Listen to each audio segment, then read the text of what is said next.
পৰাশৰ সুতৰিষি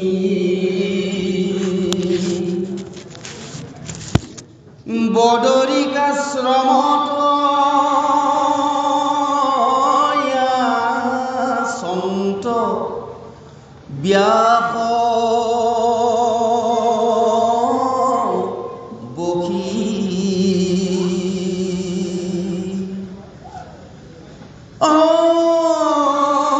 উগুল থুগুল মন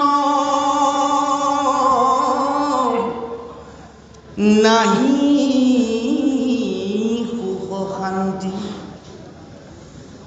নপান্ত উপায় একো মনে গুণী গান্থি ব্ৰহ্ম জ্ঞান চিন্তন্ত মনত নাহি সুখ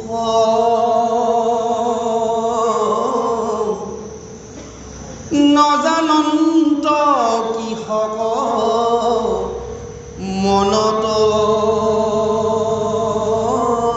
মিলে দুখ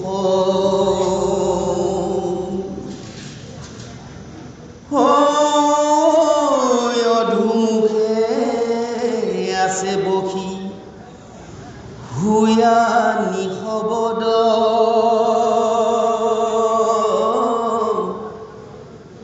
সেহি বেলা তৈতে আখি মিলিল নাৰদ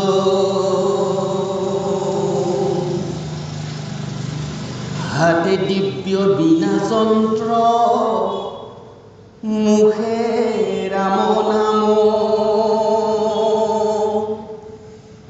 হৃদয়ত কৃষ্ণ মূৰ্তি ফূৰ্তি অবিশ্ৰাম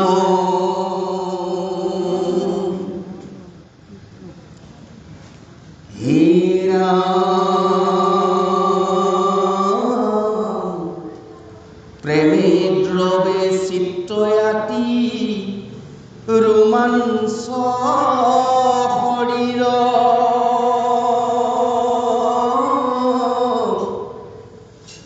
ধাৰায়ে শ্ৰৱন্তে আছে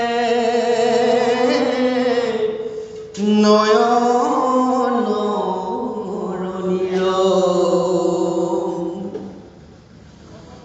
তুলন্ত যন্ত্ৰতম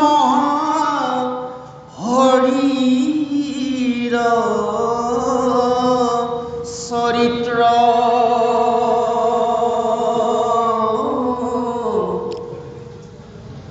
নাৰদক দেখি ব্যাস ঋষি সচকিত আঠে বেঠে উঠিয়া ধৰিয়া কৃতাঞ্জলি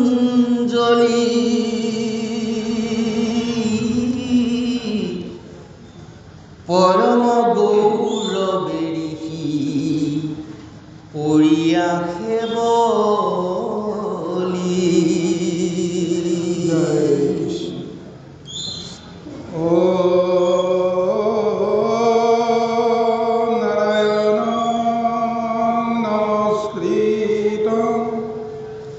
নরস্নব নরোত্তম দেবী সরস্বতী ব্যাস ততু জয় মুদিরয়ত দেবী সরস্বতী ব্যাস ততু জয় মুদিরয়ত পরম শ্রদ্ধায় গুরু সমস্ত ভক্তিপানায় মাতৃ সমস্ত সবার শ্রী চরণত আমি কৌটি কৌটি ভক্তি ভরা সেৱা নিবেদন কৰি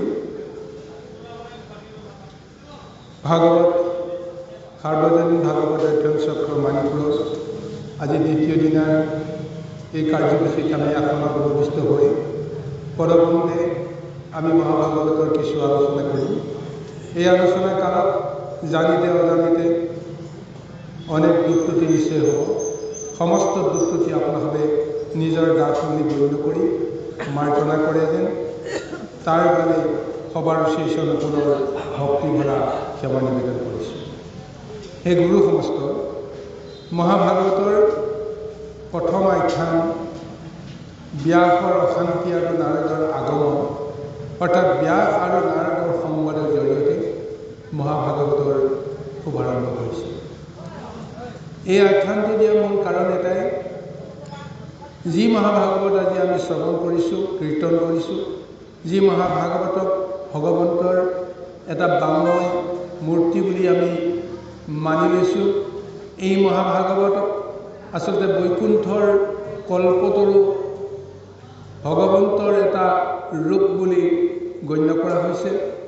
আৰু এই বৈকুণ্ঠৰ ভাগৱত মৰ্ত্যত কেনেকৈ আহিল, সেই ভাগৱতৰ যি এক মহাগমন, বৈকুণ্ঠৰ পৰা স্বৰ্গ, স্বৰ্গৰ পৰা মৰ্ত্য, আৰু সেই মহাগমনৰ এটা সূত্ৰ দাঙি ধৰিবলৈ গৈ আজি এই মহা আখ্যানটো আমাক প্ৰদান কৰিছে। আপোনালোকে সকলোৱে জানে যে বৈকুণ্ঠৰ মহাভাগৱত স্বয়ং প্ৰভু ভগৱন্তে নিজেই পদ্মকল্পত ব্ৰহ্মাৰ আগত প্ৰদান কৰিছিল, আৰু সেই ব্ৰহ্মাই দেৱলোকত নাৰদৰ জৰিয়তে এই মহাভাগৱত প্ৰদান কৰিছিল, আৰু দেৱলোকৰ পৰা এই মহাভাগৱত নাৰদে আনি ব্যাসমুনিক দিছিল। ব্যাসৰ পৰা শুকে পালে, শুকৰ পৰা পৰীক্ষিত আৰু উগ্ৰচোৱা সুত এই দুজনে পালে। এই মহাভাগৱতৰ সূত্ৰটো এতিয়া কেনেকৈ দেৱলোকৰ পৰা মৰ্ত্যলোক আহিল, নাৰদে কেনেকৈ ব্যাসক এই ভাগৱত প্ৰদান কৰিলে, এই মহাবৰ্ণনাৰ কাৰণে আজি ভাগৱতৰ এই আখ্যান সন্নিৱিষ্ট কৰিছে। আৰু ইয়াত পৰাশৰ পুত্ৰ যাৰ নাম ব্যাস বুলি কোৱা হৈছে, আৰু এই ব্যাস বৰ্ণনাত ইমান সুন্দৰভাৱে উল্লেখ কৰিছে। তেওঁ বদৰিকাশ্ৰমত তেওঁ আনন্দ মনে থাকিব লাগিছিল, কিন্তু এই বদৰিকাশ্ৰমত তেওঁ বৰ দুখ মনেৰে আছে। তেওঁৰ কিহৰ কাৰণে ইমান দুখ তেওঁ নিজেই নাজানে। উগুল থুগুল এক মন লৈ তেওঁ এই বদৰিকাশ্ৰমত তেওঁ মহা অশান্তিত তেওঁ জৰ্জৰিত হৈ আছে। ভাগৱতে এতিয়ালৈকে এই বৰ্ণনাটো দিয়া নাই যে ব্যাসৰ অন্তৰত কিহৰ ইমান উগুল থুগুল হৈছে, কিন্তু বৈকুণ্ঠপতি ভগৱন্তজনে দেখিছে যে ব্যাসেন মহামুনি পৰম ভক্ত, ভক্তৰ মনত কেতিয়াও দুখ থাকিব নোৱাৰে, ভক্তৰ মনত কেতিয়াও বেদনা থাকিব নোৱাৰে। গতিকে এই ভক্তৰ মনৰ দুখটো গুচাবৰ কাৰণে স্বয়ং প্ৰভু ভগৱন্তৰে অন্য এক ৰূপ দেৱৰ্ষি নাৰদ, এই নাৰদক পঠিয়াইছে। আজি এই কাৰণে ভাগৱতত সুন্দৰভাৱে বৰ্ণনা দিছে।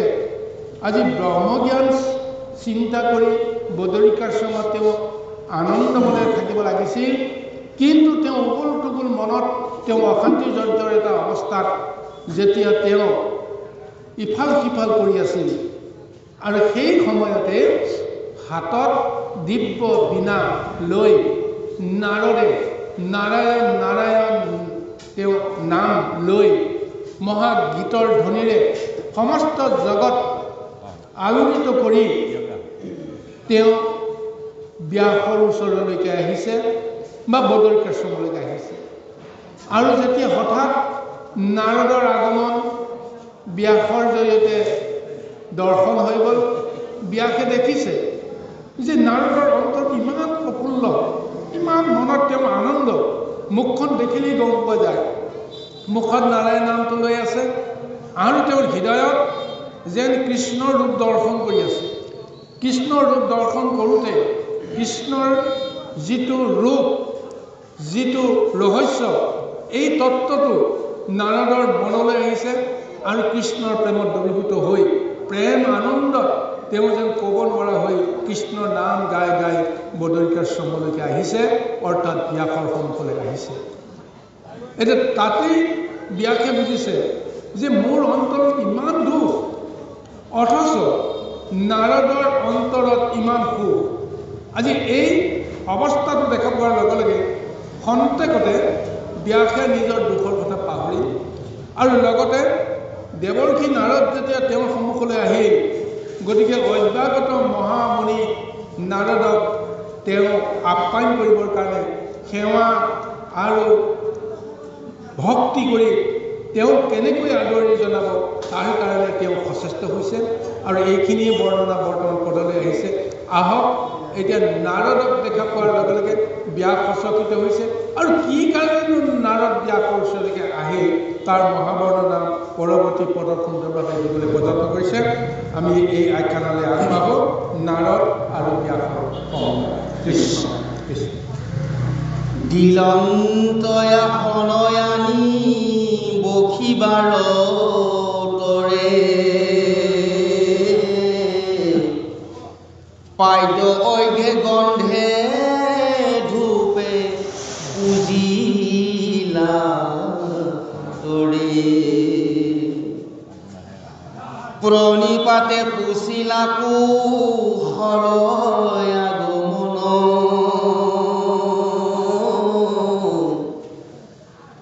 নাৰদে পুছিলা পাছে ব্যাসত বচন হে ৰাম হাঁহিয়া বুলন্ত ঋষি কহিও বৃত্তান্ত কিবা হেতু নাহি কে তোমাৰ চিত্ত শান্ত হে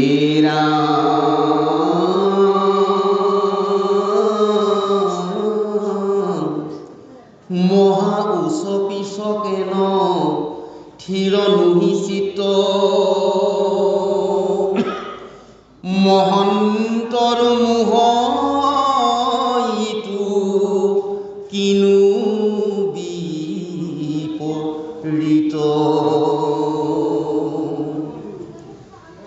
চাৰিও বেদৰ পৰি লাহা ভেদ যাৰ যেন জাতি ধৰ্ম দিলা পৰিছেদ হে ৰাম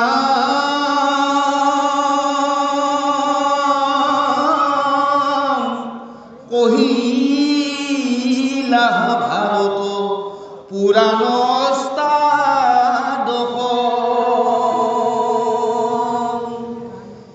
জগতত ব্যাপিল তোমাৰ মহাজপ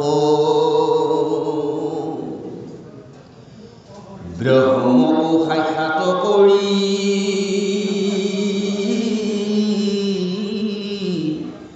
কৰা সমাধিত তথাপি তোমাৰ কেনে অসন্তুষ্ট চিত্ত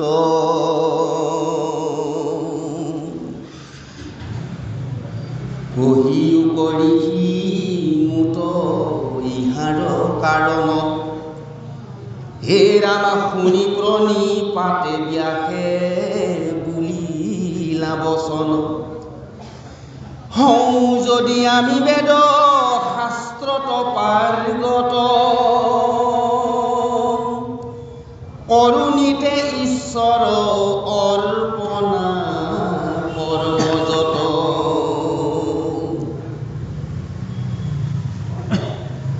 মহাজ্ঞান পূৰ্ণ আমি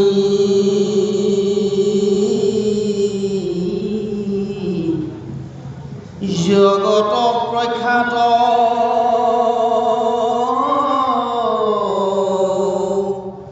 হুন্ত সমাধিতে ব্ৰহ্ম আপুনি সাক্ষাৎ। এতিয়া আচম্বিতে নাৰদে যেতিয়া ব্যাসৰ সন্মুখত বদৰিকাশ্ৰমত উপস্থিত হ'ল, মুহূৰ্তৰ ভিতৰতে ব্যাসে সচকিত হৈ এই নাৰদক আদৰিবৰ কাৰণে তেওঁ প্ৰযত্ন কৰিলে আঠে বেঠে তেওঁ দিব্য আসন তেওঁক বহিবলৈ দিলে। ধূপে দীপে পাইপে অৰ্ঘে তেওঁ আসমান কৰিলে আৰু তেওঁৰ চৰণত শৰণাপন্ন হৈ ব্যাসে তেওঁক নিবেদন কৰিলে যে হে মহামুনি, মোৰ আজি পৰম সৌভাগ্য, কাৰণ তোমাৰ দৰে এজন মহন্ত মহাসাধু মহাভক্ত মোৰ দৰ্শন হৈ গ'ল। যিখিনি সময়ত মই অশান্তিত আছিলোঁ সেইখিনি সময়তে তোমাৰ দৰে দিব্য পুৰুষৰ দৰ্শন হ'ল মোৰ কাৰণে বৰ আনন্দৰ কথা। কিন্তু হে দেৱৰ্ষি, তোমাৰ আগমনৰ নিশ্চয় কিবা এটা লক্ষ্য থাকে। তুমি যদিও তিনি তল্লিকত তুমি ভ্ৰমণ কৰি ফুৰা, নাৰায়ণ নাৰায়ণ নাম লৈ তুমি সমস্ততে ভগৱন্তৰ নামকেই তুমি প্ৰচাৰ কৰি ফুৰা, কিন্তু তুমি য'ত ৰবা, য'ত তোমাৰ লগত কাৰোবাৰ সম্বন্ধ হ'ব, তোমাৰ নিশ্চয় কিবা নহয় কিবা এটা অভিলাষ থাকে। গতিকে ইমান দিন তুমি ঘূৰি আছা, কিন্তু এই বদৰিকাশ্ৰমত মোৰ সন্মুখত তুমি কোনোদিন উপস্থিত হোৱা নাই। নিশ্চয় আজি তুমি উপস্থিত হোৱাৰ কিবা নহয় কিবা এটা কাৰণ আছে। গতিকে সেই দেৱৰ্ষি কওক, আপোনাৰ কি উদ্দেশ্য? মই সমস্তখিনি মই পালন কৰিম, গতিকে আপুনি মোক কৃপা কৰক, আপোনাৰ উদ্দেশ্যৰ বিষয়ে মোক জনাওক। এইবুলি যেতিয়া ব্যাসে নাৰদৰ ওচৰত নিবেদন কৰিলে, তেতিয়া অতি হাঁহি মুখেৰে তেওঁ আনন্দ মনেৰে ব্যাসলৈ চাই এটা কপট হাঁহি মাৰি তেওঁ ক'লে যে হে মহাৰিষি, মই কিয় আহিছোঁ সেইটো বাৰু মই অলপ পিছত কওঁ, কিন্তু প্ৰথমতে মই জানিব বিচাৰিছোঁ যে তোমাৰ অন্তৰত যেন কিবা নহয় কিবা এটা দুখ আছে। তোমাৰ মুখখন দেখিয়েই গম পাই গৈছোঁ তুমি কিবা এটা অশান্তিত আছা। কিন্তু সাধু সন্তৰ এনেদৰে অশান্তিটো শুভকাৰক নহয়।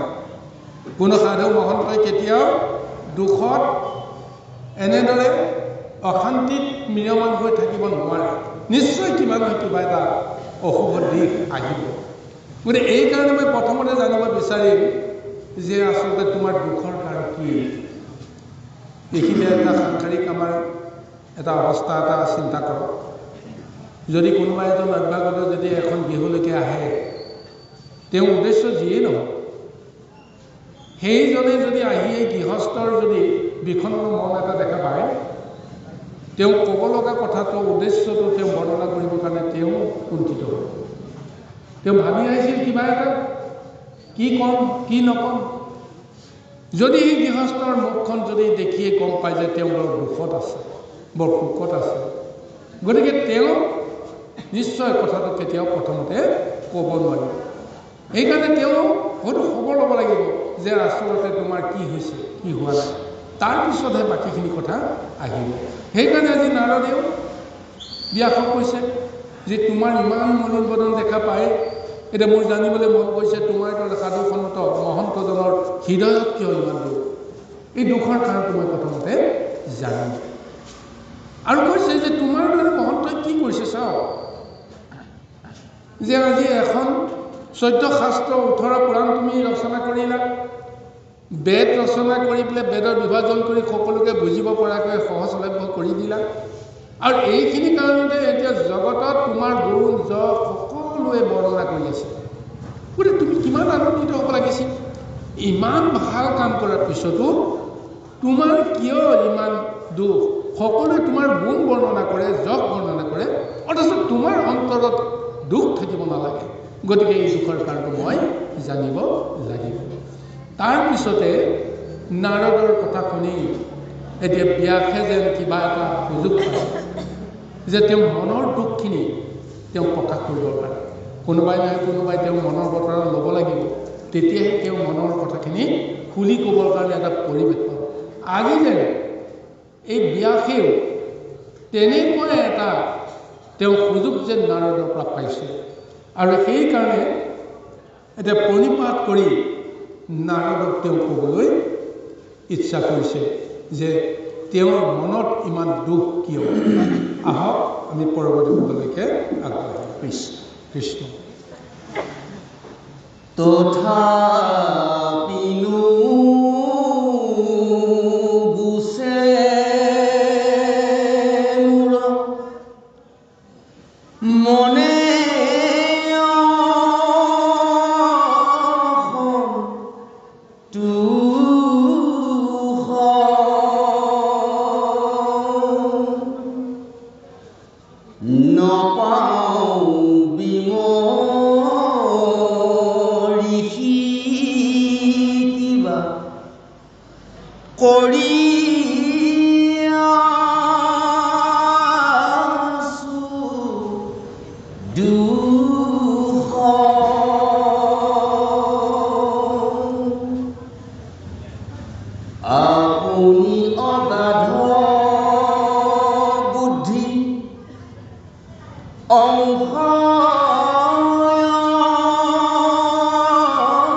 মাতকৈও কাৰণ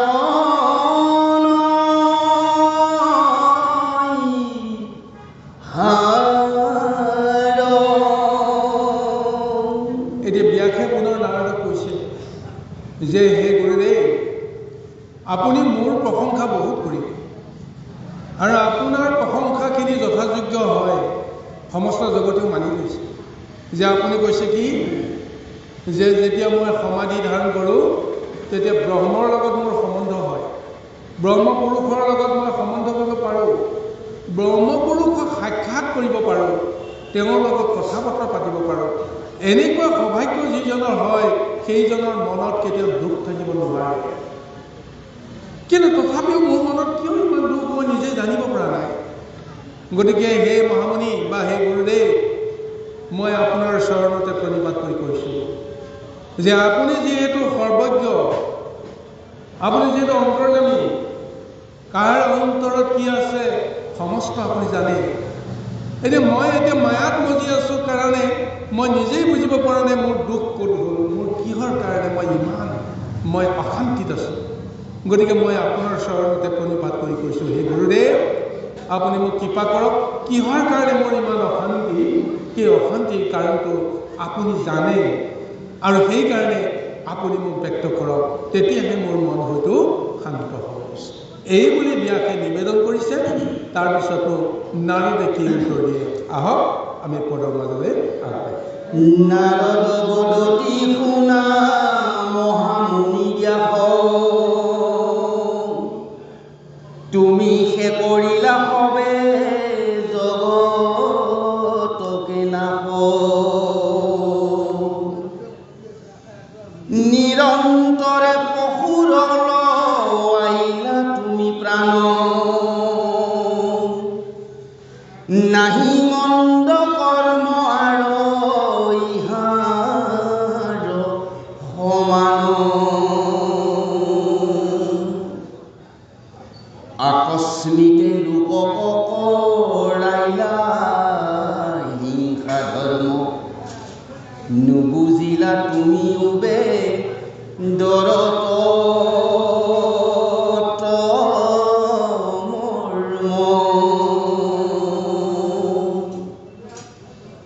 গৰিহিত কৰ্ম কুকহিলা ধৰ্ম বুলি, তোমাৰ বচনে লোক নাখিল সমূলি, স্বভাৱে লম্পট বিষয়ত অনুৰাগ, স্বৰ্গ পাইব বুলি ৰংগে কাটে হংস ছাগ, কৰে নানা হিংসা ধৰ্ম নানা দেৱ পূজে, পুণ্য ক্ষয় ভৰিলে পুনু নৰকত মজে,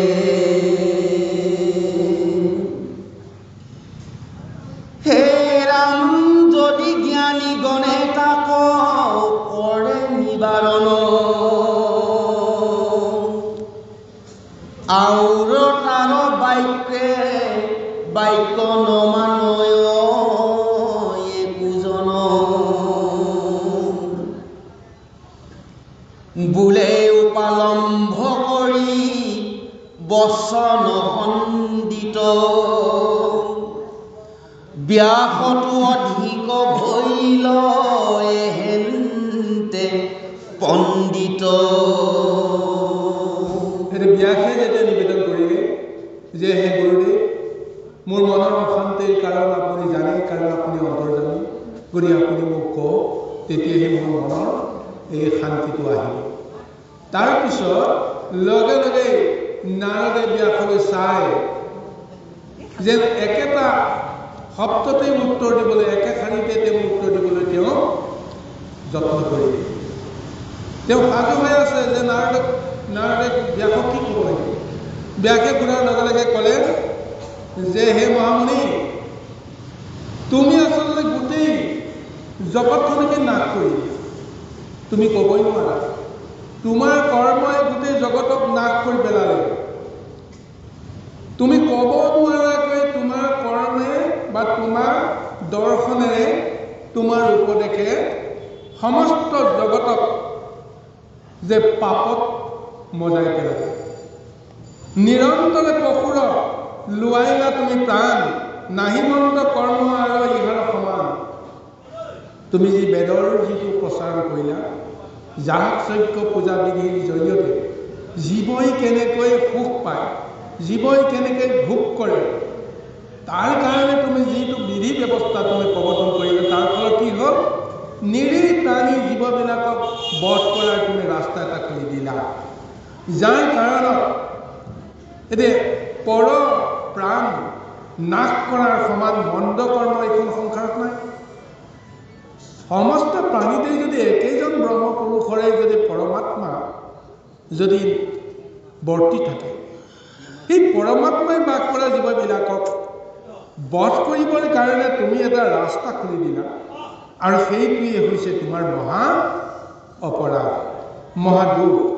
সেইকাৰণে কৈছে নুবুজিলা তুমিও বেদৰ তত্ত্ব মৰ্ম, গৰিহিত কৰ্মক কহিলা ধৰ্ম বুলি, তোমাৰ বচনে লোকে নাখিল সম্ভৱ। তুমি কি কৰিলা? অকস্মাতে তুমি হিংসা ধৰ্ম এটা প্ৰৱৰ্তন কৰি দিলা। কিহৰ কাৰণে? নিজৰ সুখৰ কাৰণে, নিজৰ ভোগৰ কাৰণে। তুমি যিটো ব্যৱস্থা কৰি দিলা, মুহূৰ্তৰ ভিতৰতে প্ৰাণী হিংসাৰ ব্যৱস্থাটো তুমি প্ৰৱৰ্তন কৰি দিলা বেদৰ জৰিয়তে বা যাগ যজ্ঞ পূজা বিধিৰ জৰিয়তে। গতিকে এইকাৰণে তুমি সমস্ত লোককে তুমি এটা সৰ্বনাশৰ ৰাস্তা এটা খুলি দিলা। স্বভাৱে লম্পট বিষয়ত অনুৰাগ, স্বৰ্গ পাইব বুলি ৰংকে কাটে হংস চাক।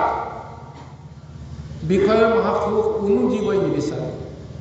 তুমি যেতিয়া ব্যৱস্থাটো খুলি দিলা, তুমি যেতিয়া দেৱ পূজা কৰিবা, দেৱ পূজা কৰিবলৈ যাওঁতে বলি দিব লাগিব, বিধান দিব লাগিব, যাগ যজ্ঞ হোম পূজা এনেকৈ কৰোঁতে কত জীৱৰ বলি বিধানৰ ব্যৱস্থাটো দি তুমি সেই ব্যৱস্থাৰে জীৱসকলক বা নৰসকলক তুমি আকৃষ্ট কৰালা, আৰু স্বৰ্গ আশা কৰি হংস চাক এই সমস্তবিলাক কাটি যিটো বিধি কৰ্ম কৰে, কোনোবাজনে যদি এই বিধি কৰ্মটো ভুল বুলিও কয়, কোনোবা বিজ্ঞজনে, কোনো পণ্ডিতে কয় যে জীৱ হত্যা মহাপাপ, তোমাৰ এটা জীৱ সুখৰ কাৰণে তুমি অনেক জীৱ বধ কৰিলে তোমাৰ অপৰাধ, এই বুলি যদি কোনোবা জ্ঞানীও যদি ক'বলৈ বিচাৰে, তপৰাই সেইসকলে উত্তৰ দিয়ে, ব্যাসতকৈ তুমি ইমান জ্ঞানী হলানে? ব্যাসতকৈ তুমি ইমান পণ্ডিত হলানে? যি জ্ঞান ব্যাসে আজি বেদৰ জৰিয়তে প্ৰৱৰ্তন কৰাই দিছে, এই জ্ঞানৰ ভিত্তিত এই কৰ্ম কৰোঁতে কেতিয়াও দুখ থাকিব নোৱাৰে।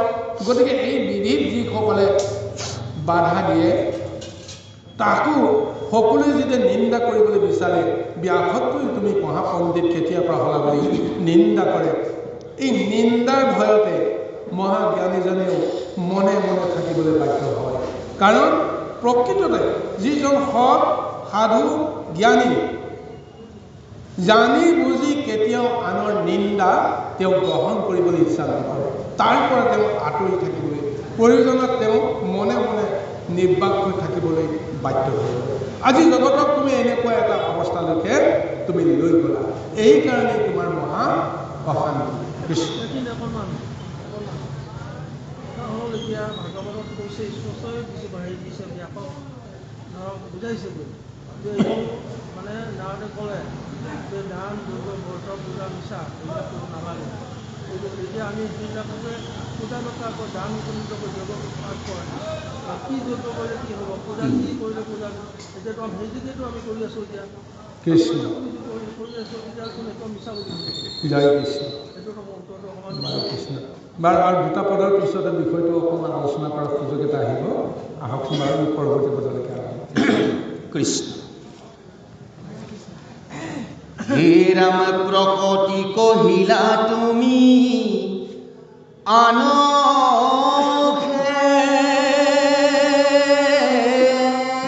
ধৰ্ম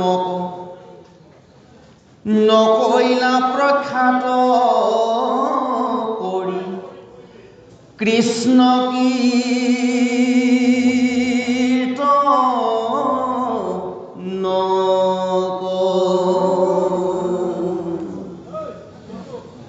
খিজিল তোমাতৰি পৰম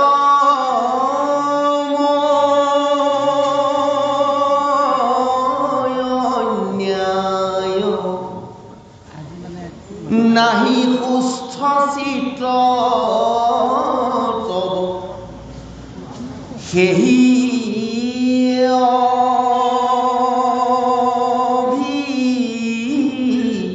প্ৰায়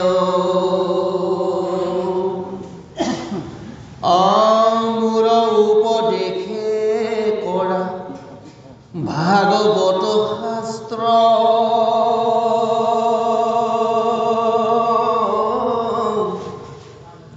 প্ৰচাৰূপ গোবিন্দৰ গুণ নাম মাত্ৰ শ্ৰৱণ কীৰ্তনে দেৱে তৰুকণীৰ শেষ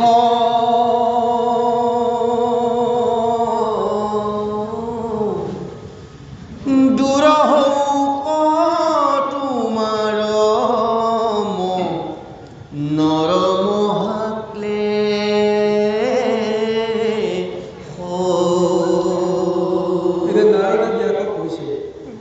তুমি আচলতে তুমি নিজৰ ধৰ্ম বুলি ঈশ্বৰৰ ধৰ্ম বুলি তুমি যিটো কৰিলা আচলতে সেইটো ঈশ্বৰৰ ধৰ্ম নহ'ব আনৰ ধৰ্মহে হ'ব আৰু এইকাৰণে তোমাৰ প্ৰকৃত কৰ্মটো লিখি দিয়ে তুমি ভাবিছিলা বেদৰ মহাতত্ত্ব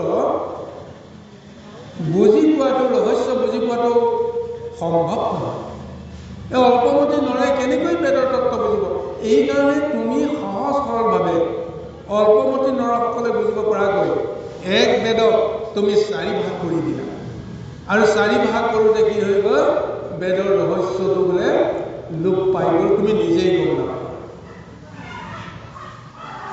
সুন্দৰভাৱে ফুলি থকা ফুল এটা এটাকৈ যদি পাহি যদি খুলি দিয়া যায় লাষ্টত গৈ ফুলৰ সৌন্দৰ্যটো হ'বনে বাৰু আৰু সেই গোটেই ছিগি দিয়া পাহিখিনি যদি পুনৰ গোটাই দিয়া যায় আগৰ ফুলটো হৈ পৰিবনে বাৰু নপৰে তদ্ৰূপ ঠিক তেনেকৈ যেনে ফুলৰ তত্ত্বটো তাৰ ৰহস্যটো বুজি নোপোৱা সকলে আজি যিটো অৱস্থালৈকে এতিয়া ব্যাখ্যা কৰিছে যে এক বেদক 4 ভাগ কৰি দিলে সকলোৱে অলপ অলপ হ'লেও বেদৰ ৰস পাওক বুলি কওঁতে বেদৰ তত্ত্বটো লোপ পাই গ'ল যাৰ ফলত এতিয়া পৰহিংসা এটা পন্থ এটা জগাই দিলে আৰু সেইকাৰণে কৈছে তোমাৰ মনত মহা দুখ এইকাৰণেই কাৰণ তুমি দুৰ্জন নোহোৱা তুমি অহংকাৰী নোহোৱা তুমি সৎ তুমি সজ্জন তুমি মহাভক্ত অজানিতে তুমি যদি এই মায়া সংসাৰ কৰ্ম কৰিবলৈ যাওঁতে যদি তোমাৰ ভুল হৈ যায়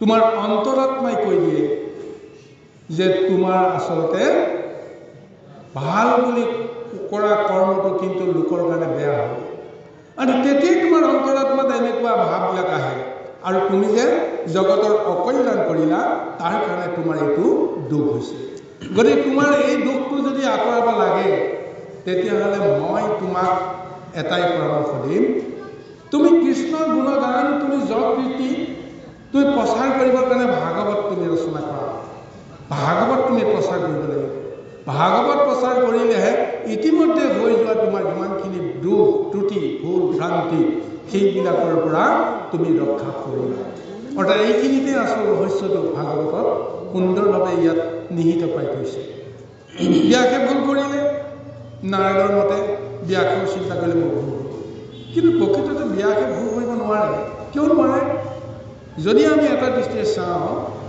ভগৱন্তৰ 24টা মহাৱতাৰৰ ভিতৰত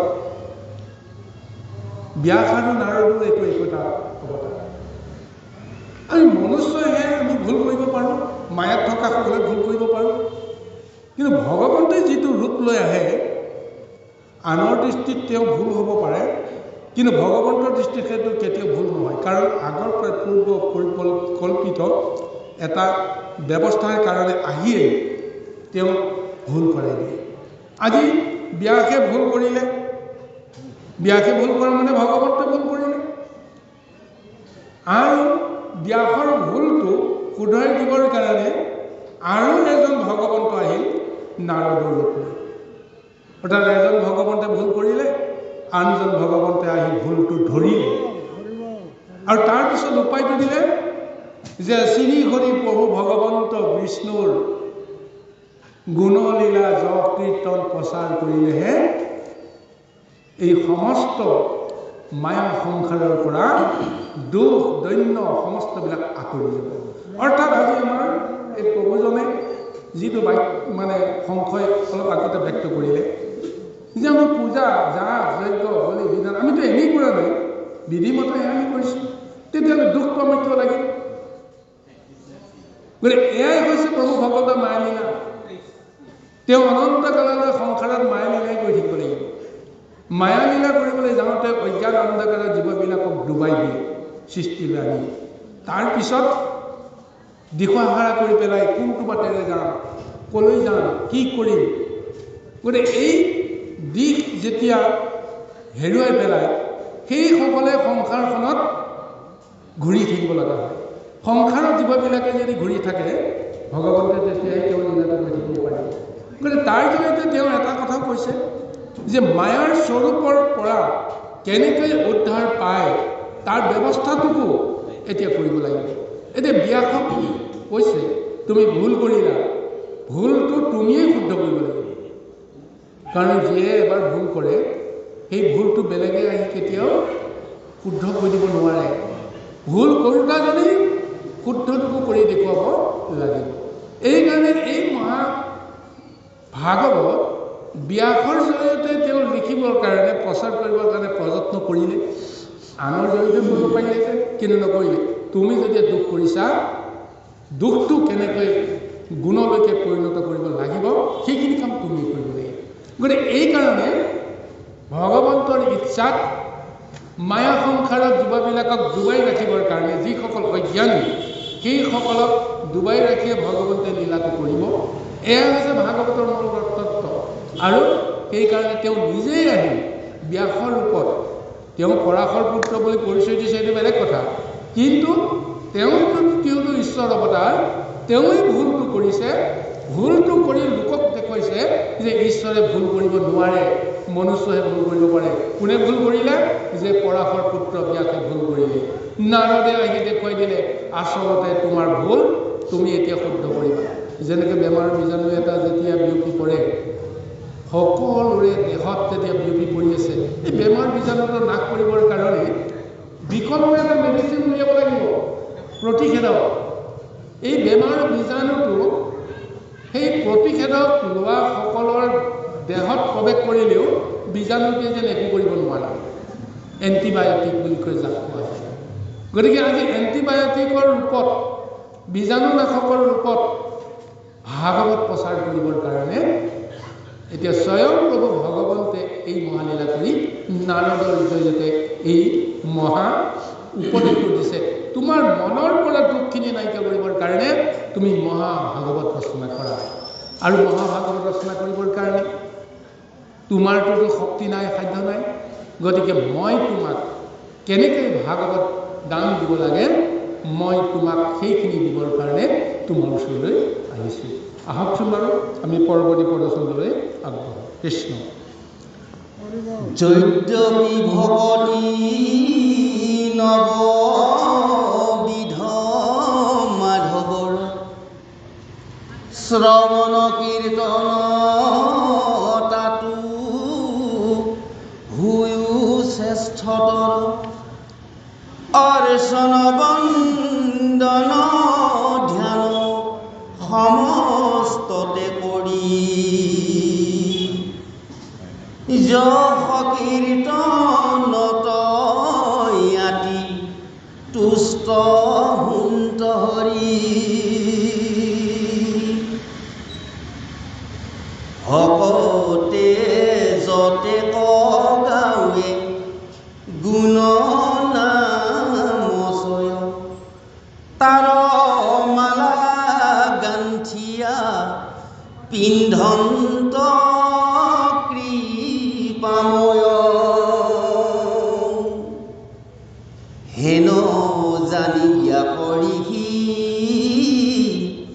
তুমি সৰ্বজান নিৰ্মিয়ক শাস্ত্ৰ কৃষ্ণ চৰিত্ৰ প্ৰধান হে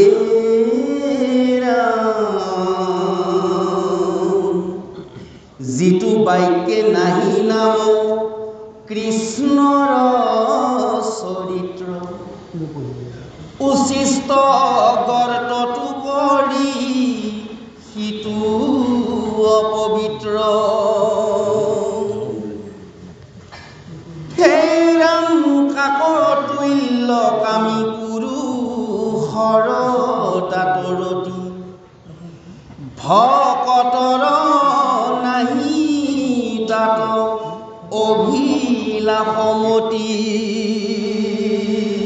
জয় কৃষ্ণ জয় কৃষ্ণ এতিয়া নাৰদে পুনৰ ব্যাসক কৈছে যে মই যে ভাগৱত ৰচনা কৰিবলৈ কৈছোঁ ভাগৱত মানে ভগৱন্তৰ এটা মূৰ্তি ভগৱন্তৰ সমস্ত ৰহস্য তত্ত্ব এই ভাগৱত প্ৰচাৰ কৰিলে কি লাভ হ'ব ভাগৱতৰ গুণ যশ যেতিয়া প্ৰচাৰ চলি থাকিব প্ৰচাৰ চলাৰ ভিতৰত কোনোবাই ক'ব লাগিব কোনোবাই শুনিব লাগিব অৰ্থাৎ শ্ৰৱণ হ'ব আৰু কীৰ্তন হ'ব এতিয়া যদিও প্ৰভু ভগৱতে নৱবিধ ভক্তিৰ জৰিয়তে সংসাৰৰ পৰা উদ্ধাৰ হোৱাৰ ৰাস্তাটো দেখুৱাইছে এই নৱবিধ ভক্তিৰ ভিতৰত আটাইতকৈ উত্তম ভক্তি কিন্তু শ্ৰৱণ আৰু কীৰ্তন আজি নাৰদে ব্যাসক কৈছে এই শ্ৰৱণ আৰু কীৰ্তন একেবাৰে অজ্ঞানীজনেও অজ্ঞজনেও এই শ্ৰৱণ কৰিব পৰা সুযোগটো আছে কিন্তু কীৰ্তন কৰিবৰ কাৰণে শ্ৰৱণতকৈ অলপমান তেওঁৰ জ্ঞান দৰ্শনটো থাকিব লাগিব বোধ শক্তিটো তেওঁৰ অলপমান বেছি থাকিব লাগিব কিন্তু বোধ শক্তি নথকাজনে অন্ততঃ শ্ৰৱণটো কৰিব পাৰিব শুনিবতো পাৰিব আৰু কৃষ্ণ নাম শুনোতে কি হৈ যায় যে লাহে লাহে অলপমান আছে কোনটো নাহে আহিব অলপমান আছে কোনটো নাহে আহিব অকণমান আছে আঁতৰি যাব সেইকাৰণে কৈছে যদ্যপি ভকতি নৱবিধ মাধৱৰ শ্ৰৱণ কীৰ্তন তাতো হৈও শ্ৰেষ্ঠ নৱবিধ ভক্তিৰ ভিতৰত শ্ৰৱণ কীৰ্তন অৰ্চন বন্দন স্মৰণ দাস্য সখিত পদসেৱন আত্মনিবেদন এই নৱবিধ ভক্তি এই নৱবিধ ভক্তি সকলোৰে কাৰণে সম্ভৱ নহয় কাৰণ শ্ৰৱণ কৰাটো সহজ কীৰ্তন কৰাটো তাতকৈ অলপমান টান তাৰপিছত কৰিব লাগিব বন্দন ভগৱন্তক জানিব লাগিব ভগৱন্ত কি তেতিয়াহে ভগৱানক বৰ্ণনা কৰিব পাৰিব অৰ্চন ভগৱন্তক পূজা কৰাৰ বিধিটো তেওঁ জানিব লাগিব জানিবৰ কাৰণে তেওঁ শক্তি থাকিব লাগিব তাৰপিছত স্মৰণ ভগৱন্ত কি তেওঁ সম্পূৰ্ণভাৱে বুজি পোৱাৰ পিছতহে ভগৱন্তক তেওঁ স্মৰণ কৰিব পাৰিব তাৰপিছত দাস্য ভগৱন্তক তেওঁ কিয় তেওঁ ঈশ্বৰ বুলি বা স্বামী বুলি মানে তেওঁ কিয় ভগৱন্তৰ দাস বা তেওঁ চাকৰ এই জ্ঞানটো তেওঁ জানিব পাৰিব লাগিব এই এনেদৰে বাকী সমস্ত ভক্তিৰ পন্থবিলাক ইমান জটিল কিন্তু শ্ৰৱণ আৰু কীৰ্তন আটাইতকৈ সহজ যদি তুমি ভাগৱত তুমি প্ৰচাৰ কৰা সমস্ত জীৱই শ্ৰৱণ আৰু কীৰ্তনৰ মহা ফল তেওঁলোকে লাভ কৰিব পাৰিব সেইকাৰণে কৈছে ভকতে যতেক গাৱে গুণনাম চয় তাৰমালা গান্ঠিয়া পিন্ধন্ত কৃপাময় হেন জানি ব্যাসৰ লিখি তুমি সৰ্বজান নিৰ্মিত শাস্ত্ৰ কৃষ্ণ চৰিত্ৰ কৰা ইয়াত সুন্দৰভাৱে এটা কথা কৈছে ভগৱন্তৰ গুণ যশ কীৰ্তন যেতিয়া য'ত হয় তাত আনে থাকক নাথাকক বেলেগ কথা স্বয়ং কৃষ্ণ প্ৰভু ভগৱন্ত তাত বিদ্যমান হৈ থাকে যাৰ গুণ যশ কীৰ্তন কোনোবা ভক্তই কৰি আছে অন্তৰ্যামী প্ৰভু ভগৱন্তই এইবিলাক শুনি দেখি বুজি তেওঁ বৈকুণ্ঠত বোলে থাকিব নোৱাৰে গতিকে কাৰোবাৰ মুখৰ পৰা তেওঁৰ গুণনাম কীৰ্তন যদি তেওঁ নিজ মুখে নিজ কাণেৰে যদি শুনিবলৈ পায় তেওঁৰ সমান মহা সুখী এইখন জগতত নাই। গতিকে এইকাৰণে তেওঁ আহি তেওঁৰ কীৰ্তন যদি কোনোবাই কৰিছে, তেওঁৰ জগ কীৰ্তন কোনোবাই যদি শুনিছে, তেওঁ আহি হিচাপ কৰি থাকে যে কোন কোন ভকতে মোৰ নাম কৈছে, কোন কোন ভকতে মোৰ নাম শুনিছে। এই ভকতৰ নামত প্ৰভু ভগৱন্তে যিমানটা নাম তেওঁ শ্ৰৱণ কৰিছে, যিমানটা নাম কীৰ্তন কৰিছে, প্ৰত্যেকটো নামৰে এটা এটা ফুল ৰূপত তেওঁ মালা গাঁঠি গাঁঠি তেওঁ কৰি থাকে। যেতিয়ালৈকে শ্ৰৱণ কীৰ্তন চলি থাকিব তেতিয়ালৈকে প্ৰভু ভগৱন্তে প্ৰত্যেক ভকতৰ নামত একো একোটা মালা গাঁঠিহে গৈ থাকে। যিমান দীঘল নহওক সেই মালাডাল কেতিয়াও মাজতে তেওঁ কেতিয়াও গাঁঠি দি সম্পূৰ্ণ নকৰে। যেতিয়া শ্ৰৱণ কীৰ্তন শেষ তেতিয়া সেই মালাবিলাক তেওঁ গাঁঠি দিয়ে আৰু যাৰ নামত এডাল এডাল মালা তেওঁ গাঁঠিছে এই মালাবিলাক লৈ তেওঁ বৈকুণ্ঠলৈ যায়। বৈকুণ্ঠলৈ গৈ আনন্দ মনেৰে তেওঁ ৰাতিটো থাকে আৰু ৰাতিপুৱাই বৈকুণ্ঠবাসীসকলৰ আগত সেই মালাৰ টোপোলাবিলাক দেখুৱাই যে মোৰ ভকতে মোৰ এই নামবিলাক লৈছে আৰু এই নামবিলাক গাইছে। এইবিলাক প্ৰত্যেক ভকতৰ নাম লৈ লৈ এডাল এডাল মালা তেওঁলোকক দেখুৱাই দেখুৱাই বৈকুণ্ঠত মহা আনন্দ উৎসৱ কৰে। অৰ্থাৎ এই কথাটো এইকাৰণেই ব্যাসৰ আগত নাৰদে কৈছে, গতিকে ভাগৱতৰ সমান উত্তম পন্থা এই জগতত জীৱসকলক সুখী কৰিব পৰাকৈ বা ঈশ্বৰৰ প্ৰতি এটা শুদ্ধ ভাৱনা ল'ব পৰাকৈ বেলেগ আৰু ব্যৱস্থা নাই। সেইকাৰণে কৈছে যে হেন জানি ব্যাস ঋষি তুমি সৰ্বজান নিৰ্মায়ক কৃষ্ণ শাস্ত্ৰ চৰিত্ৰ প্ৰধান যিটো বাক্য নাহি নাম কৃষ্ণৰ চৰিত্ৰ উচ্ছিষ্ট গৰ্তটো কৰি সিটো অপবিত্ৰ। এইকাৰণে নাৰদে এতিয়া ব্যাসক এক প্ৰকাৰ অনুনয় বিনয় কৰিছে যে হে মহামুনি, সেইকাৰণে জানি বুজি তুমি এই ভগৱন্তৰ সৎ কৰ্মটো তুমি কৰা। আৰু তুমি এই কৰ্মটো কৰিলে কি হ'ব যে জীৱবিলাকক নৰসকলক তুমি উদ্ধাৰ কৰিবা পাৰিবা, কৃপা কৰিব পাৰিবা। এইকাৰণে কৈছে যে সমস্ত জগততেই প্ৰভু ভগৱন্ত ব্যক্ত হৈ আছে, তেওঁৰ নামৰ ৰহস্য তত্ত্ব আগুৰি আছে। কিন্তু তথাপিও যদি কোনোবাই ঈশ্বৰৰ নাম যদি নলয়, যি ঠাইত ঈশ্বৰৰ গুণানুকীৰ্তন নহয় সেই ঠাই বোলে কি হৈছে উচ্ছিষ্ট গৰ্ততকৈ বোলে অপবিত্ৰ, লেতেৰা ময়লা এই সমস্তবিলাক এক প্ৰকাৰ নৰকপুঞ্জ হৈ থকা এই গাত যিটো মানে ৰূপ, এই ৰূপতকৈও বোলে অতি কদৰ্য য'ত কৃষ্ণৰ নাম গুণানুকীৰ্তন নহয়। গতিকে গুণানুকীৰ্তন নোহোৱা মানে কি ভগৱন্তই সেই ঠাইত থাকিও নাই। গতিকে এইকাৰণে কৈ আছে যে তুমি এই নাম ধৰ্মটো যদি প্ৰচাৰ কৰা, ভগৱন্তৰ ধৰ্মটো প্ৰচাৰ কৰা, সেই উচ্ছিষ্ট গৰ্তবিলাক লাহে লাহে নাইকিয়া হৈ যাব। সেইকাৰণে কৈছে যে কাকতলীয় কামি পুৰুষৰ তাত ৰতি ভকতৰ নাহি তাত অভিলাষৱতী। এই লেতেৰা ময়লা নৰ্দমাবিলাকত কাউৰীৰ দৰে লেতেৰা ময়লা মাংস গেলা পচা ভোজন কৰা জীৱবিলাকৰ বোলে তাত লক্ষ্য থাকে। অৰ্থাৎ য'ত কৃষ্ণ নাম গুণ নাই তাত দৈত্য ৰাক্ষস কাউৰী শগুনৰ দৰে জীৱবিলাকৰহে বোলে তাত বসবাস। কথাবিলাক চিন্তা কৰি চাওকচোন। চোৱা পাতনিত কাউৰী পৰে কিয়? লেতেৰা ময়লা নৰ্দমাত কাউৰী শগুনবিলাকৰ তাত কিয় বসবাস হয়? এই তত্ত্বটোকে কৈছে, য'ত কৃষ্ণ নাম গুণ নাথাকে, সুগন্ধি বাতাবৰণ য'ত নাথাকে, তাত ভকত আৰু বৈষ্ণৱ কেতিয়াও তালৈকে যাব নিবিচাৰে।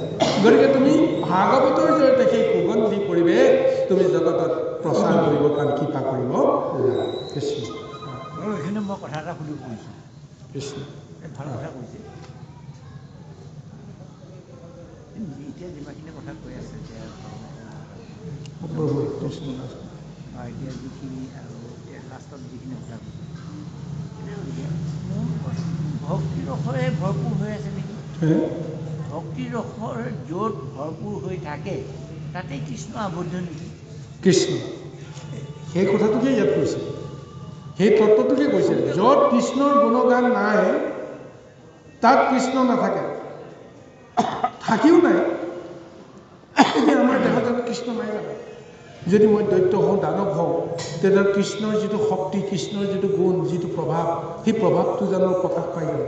নাপায়। অৰ্থাৎ তেওঁ শুই থাকে, তেওঁ নিদ্ৰা হৈ থাকে, তেওঁ ক'ব নোৱাৰা হৈ থাকে।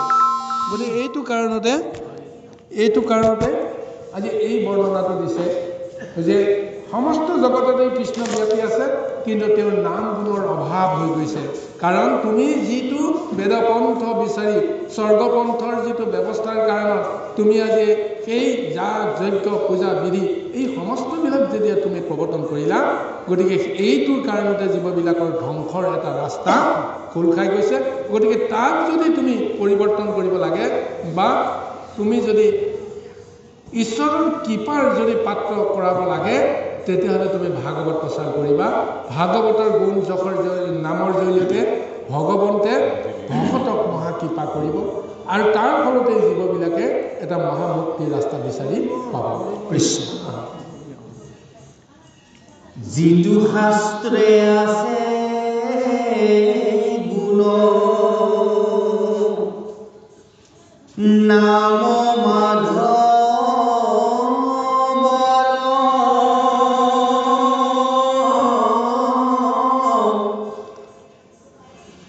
সিটো বাইকে হৰে পাব জনসমূহৰ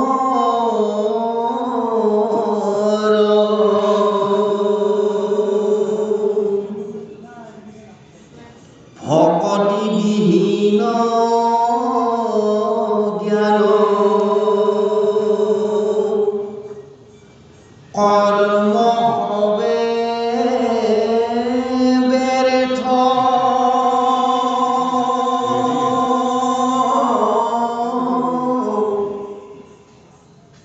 কহিলো স্বৰূপে বেদান্ত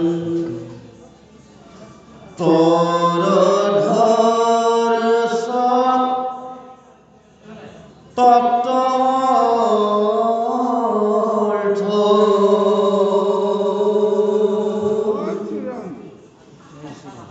আমি অনাদৰি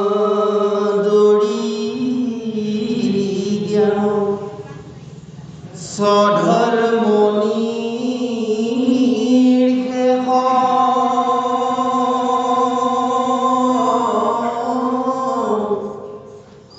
কেৱলে দিয়োক তিৰ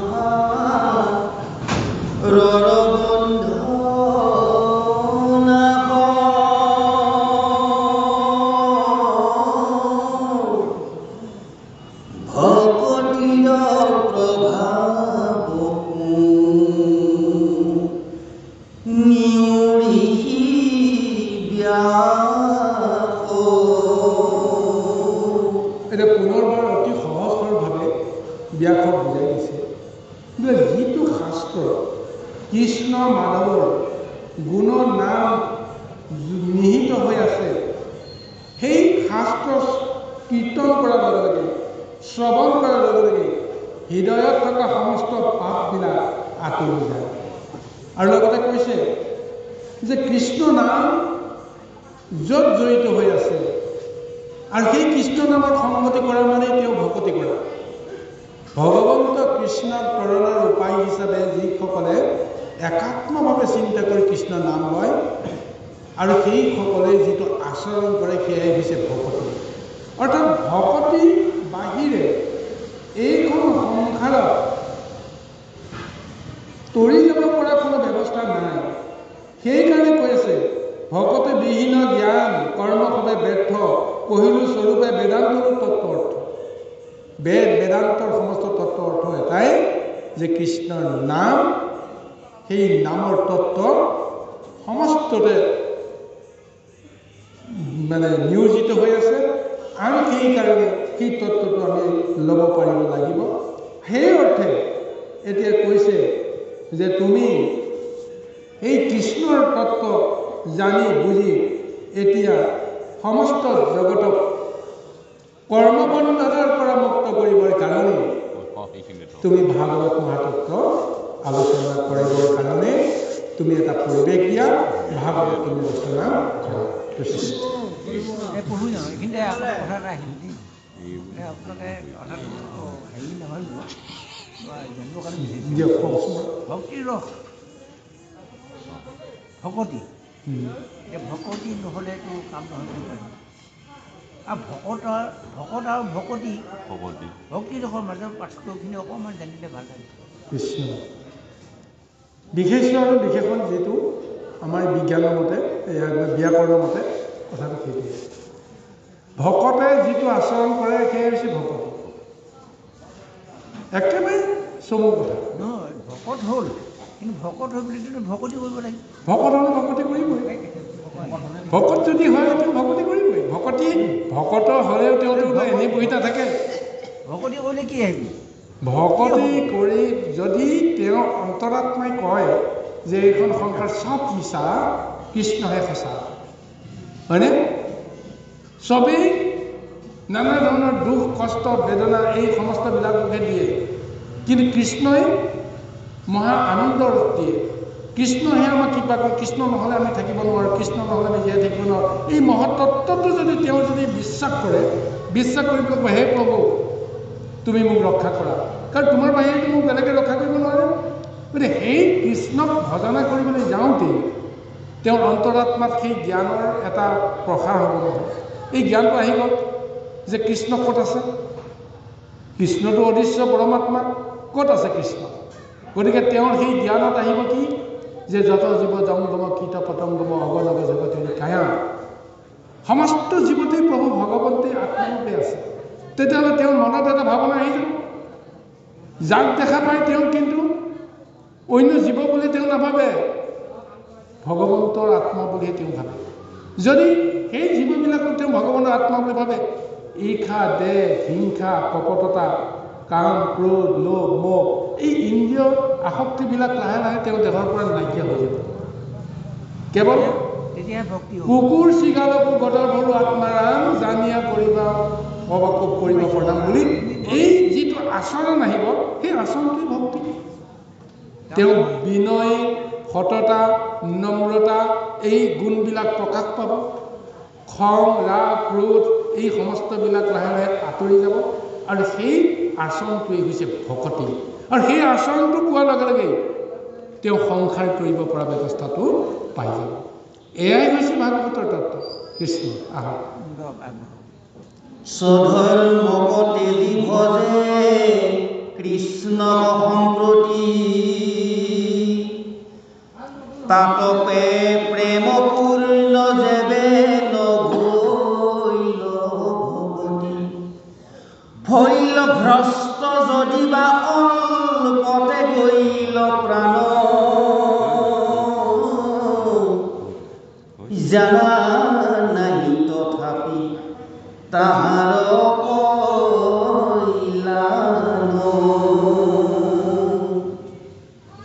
উদ্ধবাহু কৰি হেৰা কৰো অংগীকাৰ অধম জাতিটো যদি জন্ম ভৈল তাৰ জ্ঞানীটো কৰ্মীটো কৰি তথাপি অধিক দেৱৰো বন্দনী যিটো ভকতি ৰসিক হেন জানি মহাবুদ্ধিমন্ত যিটো জন ভকতিৰ অৰ্থে মাত্ৰ কৰো যতন কালে কৰ্মে মিলাইবে ক বিষয়ৰ শুভ দেখিলো ক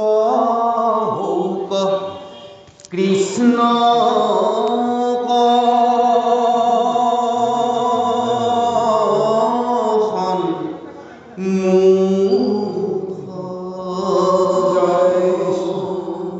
ইয়াৰ পিছত পুনৰ নাৰদে কৈ আছে যে এই নৰসকলে যেতিয়া ভাগৱতৰ তত্ত্ব পাব, ভাগৱতৰ তত্ত্ব পোৱাৰ লগে লগে এতিয়া স্বধৰ্ম ত্যাগ কৰি কৃষ্ণক ভজনা কৰিব। অৰ্থাৎ আমি জন্মসূত্ৰেই বংশসূত্ৰেই আমি এইখন সংসাৰলৈ আহি নিজৰ নিজৰ কিছুমান বিষয় কৰ্মত আমি জড়িত হৈ যাওঁ। তাকেই কোৱা হৈছে একেবাৰে চমতে স্বধৰ্ম। সেইবিলাক ত্যাগ কৰি যেতিয়া কৃষ্ণক ভকতি কৰিব, কৃষ্ণক ভকতি কৰাৰ লগে লগে কি হৈ যাব যে তেওঁ সমস্ত জগতৰ পৰা মায়া মোহৰ পৰা তেওঁ পৰিত্যাগ পাব। তাৰ বাহিৰে তেওঁ যদি কৃষ্ণ ভকতি নকৰি যদি সেই কৰ্মতে যদি মজি থাকে, তেতিয়াহ'লে কি হ'ব, তেওঁ ভক্তি কৰাৰ যিটো ব্যৱস্থা, সেই ব্যৱস্থাটো কি হ'ব, ভ্ৰষ্ট হৈ যাব। আৰু লগতে কৈছে যে কৃষ্ণক ভকতি কৰিলে যে এটা জন্মতেই তেওঁ মুক্তি পাব, এইটো কথা নহয়। কিবা কাৰণত কৃষ্ণ ভক্তি কৰিবলৈ যাওঁতে, কৃষ্ণৰ নাম ল'বলৈ যাওঁতে, শুনিবলৈ যাওঁতে পূৰ্ব জন্মৰ কিবা এটা যদি তেওঁ সংস্কাৰ আছিল, হয়তো তেওঁ ভক্তি ভ্ৰষ্ট হৈ যাব পাৰে। কৃষ্ণ কৰ্ম কৰিবলৈ যাওঁতে বাটতে তেওঁ হয়তো নানা ধৰণৰ বিষয়ে হয়তো তেওঁ লতি গতি কৰিব পাৰে।